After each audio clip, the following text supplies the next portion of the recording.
Hi, hello, how are you? Welcome to my channel. I hope you're doing well, and if not, that's okay. We've all been there, and I'm sorry, and I hope tomorrow is better.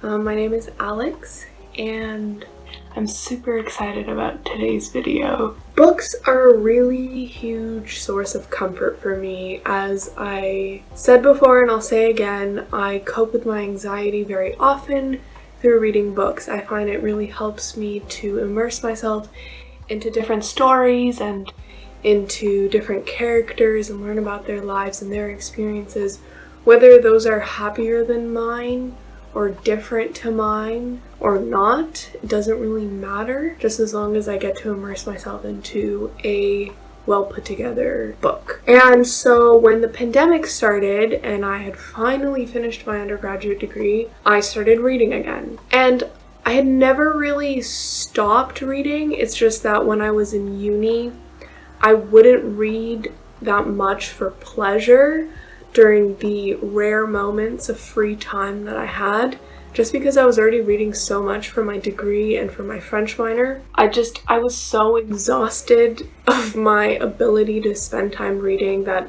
I spent a lot of time doing other stuff when I wasn't in class or studying or with friends or working. However, during this slow reading period, I was still buying books, and I was buying books at a faster rate than I could finish them, obviously, since I was reading like 5 books a year maybe. Once September hit and I had spent a whole summer buying a whole ton of books during the start of the pandemic, I realized I was close to 100 unread books. Maybe I had like 70 unread books on my shelf. And some of these books were recent purchases, some of these books were books that I bought ages ago, and some of them unfortunately were books that had been on my shelf for so long that I had actually lost interest in reading, and I didn't really see myself reading in the future, or I wasn't excited about reading anymore, because usually when I buy a new book I'm really excited about that and I want to read that first. So I find that when I buy a ton of books at once, a ton as in like 3, I will read one that I'm really excited about, but before I'm done reading those 3 books, I'll get another one that I'm more excited about than the 2 new ones that are now old ones. You see what I mean? So at that moment I decided I'm going to get rid of a bunch of books that I already read that I don't care about anymore, or that I haven't read but I'm not interested in reading, a lot of which was YA that I had grown out of and I was no longer interested in, and I thought someone else would benefit from it more. So I gave a bunch of books to my sister, and I also put a bunch of books away at those free little libraries, since I think at the time the library wasn't taking donations because of COVID, or they were taking limited amounts of donations or something.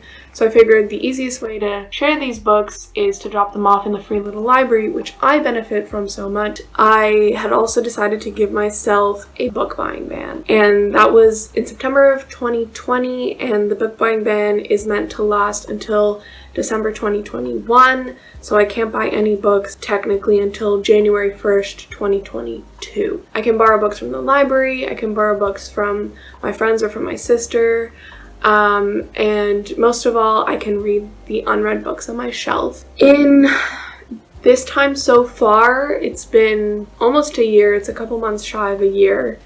I've learned so much from this book buying ban, and I'm really excited to share that with you guys, and I'm excited to learn more and to continue with this journey and to continue reading the books that I have on my shelf that I'm really excited to read, that I might have been reluctant to pick up before when I had other new books, but now that this is like what I have to read, I'm excited to read all of them. One of the first things that I started doing during this book buying ban is I made use of my local library. Once more, I used to borrow books from the library all the time as a kid. Like in the summer, I'd read like 70 books every summer, and they were mostly books that I had borrowed from the library. And my school would also take us on trips to the library every 3 weeks so that we would be able to borrow books and then return them and borrow more, and I would borrow like 15 at a time because I could read that much when I was like 12. But my library card had expired at the end of 2018, I believe, And because I wasn't living in Toronto at the time, I never renewed it because I didn't really have a need for it. And then once I started this ban and the pandemic hit, obviously, I decided to make use of the library again. So I got a new library card, which was really exciting. I felt like a little kid getting my new library card and, you know, like, I don't know, signing my name and all that. And I made use of it right away. I downloaded Libby so that I could start listening to audiobooks and borrowing some ebooks, and I got a lot out of that. I borrowed a ton of graphic novels on Libby, including the Lock and Key graphic novel series, Bloom, which I really liked, Pumpkinheads, Laura Dean Keeps Breaking Up With Me, and so many more that I can't even think of off the top of my head. I listened to some audiobooks too since then, including The Virgin Suicides, The Bluest Eye, Girl, Woman, Other. I also borrowed some physical books, which was so much fun. There's just something about reading a book that so many other people have read before.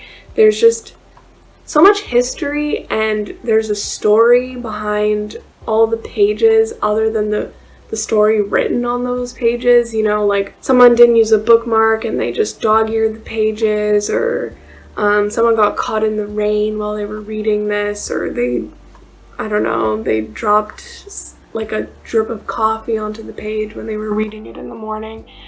And I love that connection that you build with the past readers and the future readers of that copy from the library. Maybe it's just the Pisces in me and I'm a bit of a romantic, but I just love that concept. And I borrowed a bunch of books in physical copies that I really enjoyed, including Eleanor Oliphant is Completely Fine, Conversations with Friends, there's something else. Oh, My Year of Rest and Relaxation.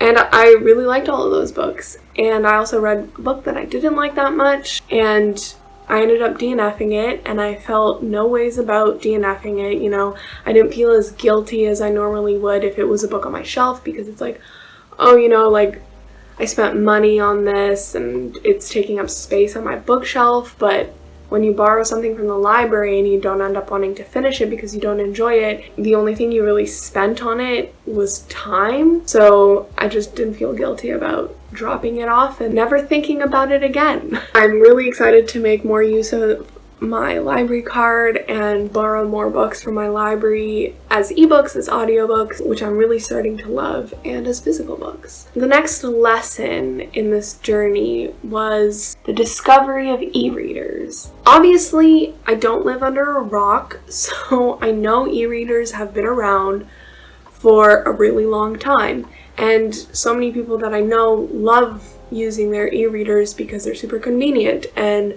my boyfriend talks all the time about how convenient his e-reader is, and he brags about how he can download any book at any time and read it wherever, because he can just carry his whole entire library with him and it doesn't weigh any more than a single paperback novel, right? And I always argued with him that I like physical books better. I don't like reading on a screen. I only ever read graphic novels on the screen. I like the tactile experience of reading a physical novel and writing in a novel. And eventually I broke and I bought myself a used e-reader. I found one on Kijiji for like $15, which is such a steal in my opinion, because it's new. They're like $200, which I don't know about you, but I don't have money for that.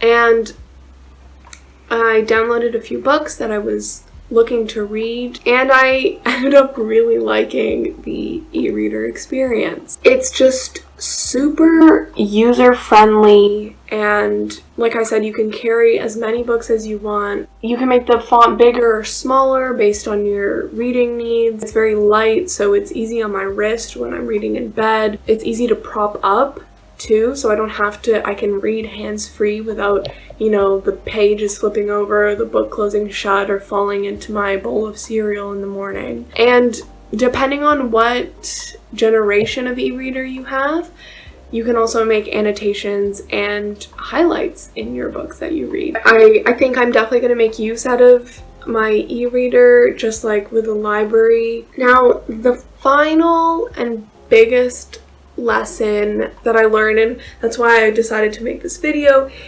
is something that I've obviously always known, because like I said before, I used to borrow books from the library all the time, and I didn't always have a ton of books, and that's, you don't need to own books to love books. Which seems so obvious, but I think just based on the world we live in today and how booktube and book talk and bookstagram, all that, how it works, a lot of the time these content creators have huge, beautiful libraries with hundreds of books, and I admire that, and I still dream of having my own personal collection that I can lend out to my friends, and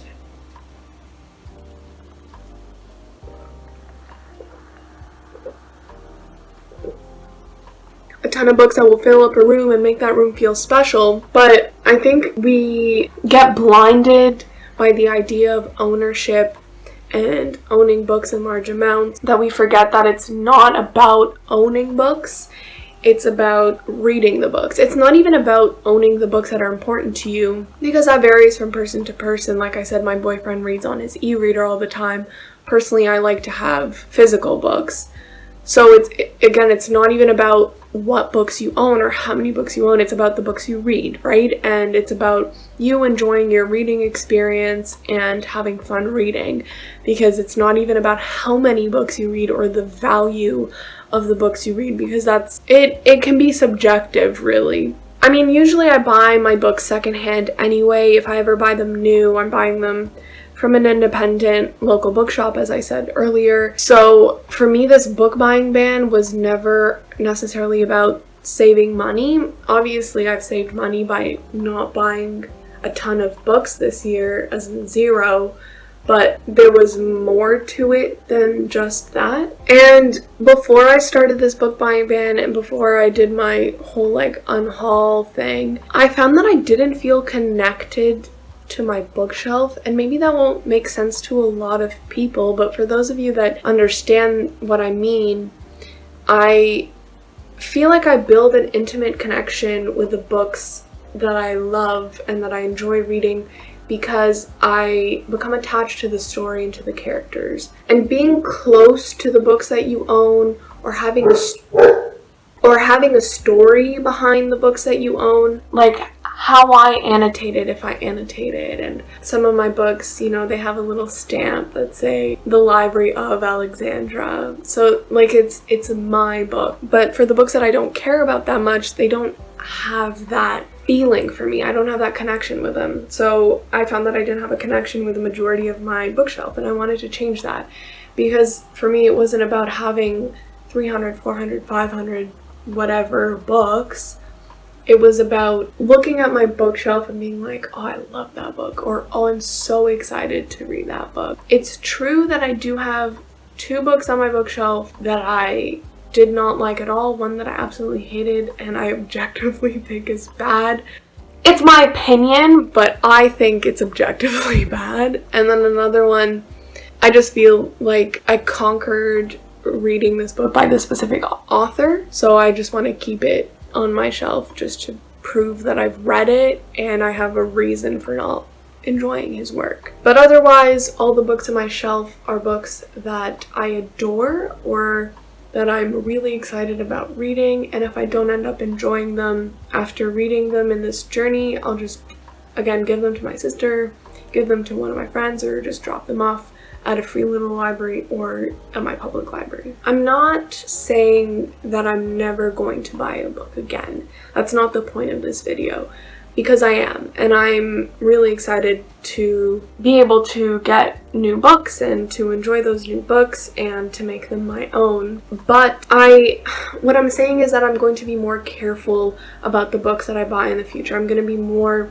thoughtful about what books I spend money on. It's not going to be every book that is on my TBR list. It's not going to be every book that I'm interested in or that catches my eye. I'll be more selective about which books that I purchase and which books that I just borrow from others or from the library or read on my e-reader. So now, after all that rambling, I would like to show you some of the books that, or all of the books, that are on my unread TBR that I'm hoping to get through by the end of this year. I will give you a little synopsis of what I think the books are about, at least from what I remember. And let me know if you've read any of these books and how you enjoyed them or didn't enjoy them. I absolutely annihilated my bookshelf to film this part of the video, so for those of you that got to this part of the video, that got this far, thank you, I appreciate you, and I love you. From the classics on my shelf, we have Emma by Jane Austen, which is pretty much about a woman named Emma who plays matchmaker in her town and bad things happen. Pride and Prejudice, also by Jane Austen, which is set in Regency England, and it's about how Elizabeth and Mr. Darcy hate each other but also flirt with each other. And yes, I know that it's a shock that I haven't read this yet. You are not the only one to be surprised. Jane Eyre by Charlotte Bronte, which is about an orphan Jane who falls in love with a possibly problematic man. Wuthering Heights by Emily Bronte, also known as the fourth book in the Twilight series. A classic in Gothic fiction, and a whole bunch of sad things happen. Madame Bovary by Gustave Flaubert. A beautiful woman finds herself married to a boring and mediocre man. Perfume by Patrick Suskind, I think that's how you say his name. An obsession leads a man to murder. 20,000 Leagues Under the Sea by Jules Verne, a futuristic book about a submarine. Journey to the Center of the Earth, also by Jules Verne, about people that take a journey to the center of the earth. For Whom the Bell Tolls by Ernest Hemingway. War. A Movable Feast, also by Ernest Hemingway, and this one is about Hemingway's life in Paris in the 20s. From the modern classics, we have Alias Grace by Margaret Atwood, which is about a woman who is convicted for a murder or a string of murders that she may or may not have committed. Pale Fire by Vladimir Nabokov, a whodunit kind of story. Swan's Way by Marcel Proust, which is volume 1 from In Search of Lost Time. Don't know much about this other than he eats a lot of madeleines in this.